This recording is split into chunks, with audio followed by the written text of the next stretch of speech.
Hi friends, ఈ వీడియోలో అయితే నేను ఎగ్ కర్రీని టేస్టీగా ఎలా తయారు చేసుకోవాలో చూపిస్తున్నాను. సింపుల్ టిప్స్ పాటిస్తూ ఇలా చేసుకుంటే కర్రీ చాలా బాగొస్తుంది.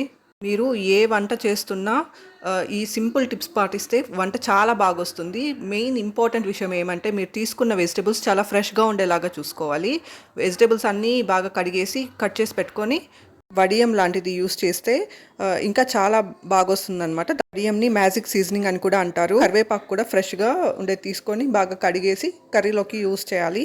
ఏ కర్రీ కోసం ముందుగా ఎగ్స్‌ని అయితే ఉడికించుకున్నాము. ఆ తర్వాత పెనం పెట్టేసుకొని పెనంలో కొంచెం ఆయిల్ వేసి ఆయిల్ వేడయ్యాక అందులోకి కొంచెం వడియం వేసి వడియం వేగాక అందులో కొంచెం జీలకర్ర ఇంకా మనం కట్ చేసి పెట్టుకున్న పచ్చిమిర్చిని వేసి వేయించుకోవాలి. ఆ తర్వాత కట్ చేసి పెట్టుకున్న ఆనియన్స్ అంటే ఉల్లిపాయలని కూడా వేసుకొని బాగా వేయించుకోవాలి. ఆ తర్వాత ఫ్రెష్‌గా చేసిన అల్లం వెల్లుల్లి పేస్ట్‌ని కూడా వేసుకొని వేయించుకోవాలి.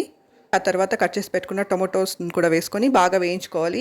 టొమాటో ముక్కలు మగ్గాక అందులోకి కొంచెం పసుపు, కారం, ధనియాల పొడి కూడా వేసుకొని బాగా ఫ్రై చేసుకోవాలి. తగినంత ఉప్పును కూడా వేసుకోవాలన్నమాట. కల్లుప్పు ఉంటే యూస్ చేసుకోండి. కల్లుప్పు వేయడం మంచిది, వెయిట్ లాస్ కూడా యూజ్ అవుతుందన్నమాట.